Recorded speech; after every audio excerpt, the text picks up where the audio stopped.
যুবকরা যদি নামাজি হয়ে যায়, চলো মনে উঠলো বলেই দিই, তুমি জানো না যুবক সেজদায় কি রাখা আছে? যুবক যখন সেজদায় যায় সুবহান রাব্বিয়াল আলা বলে, আলা সুবহান রাব্বিয়াল আলা, আল্লাহ উপর থেকে চিৎকার দিয়া বলে সাব্বাহতানি সাব্বাহতুক, তুই আমাকে পবিত্র বললি আর তুই অপবিত্র থাকবি, এটা হইতে পারে না। তুইও পবিত্র, গুনাহ মাফ।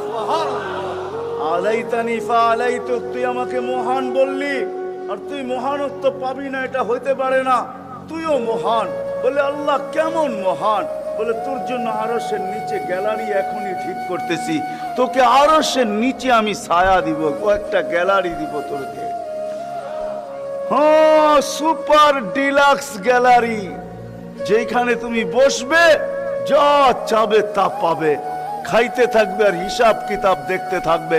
আল্লাহকে যদি বলি আল্লাহ এই গ্যালারি কেন দাঁড় করাবেন, আল্লাহ যেন আমাকে বলতে চায় কয় হিসাব কিতাব দর্শক না হইলে খেলতেও ভালো লাগে না, আবার দর্শক না হইলে খেলতেও ভালো লাগে না, আর দর্শক ছাড়া খেলাও জমে না।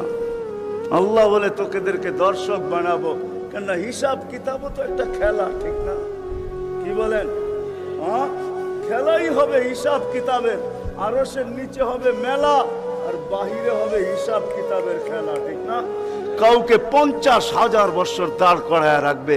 ইয়াউমা তুবলা সারাইর, সমস্ত গোপন তথ্যগুলা যেগুলা দুনিয়াতে আমরা লুকায়িত রাখছি, কেউ জানে না, সব আল্লাহ ওইখান থেকে উদ্ঘাটন করে নিয়ে আসবে আর সামনে ছড়ায় দিবে, আর হিসাব কিতাব নিতে থাকবে। 50,000 বছর দাঁড় করায় রাখবে। লা ইয়াসাল কাদাম আবদিন, পাও হেলাইতে দিবে না।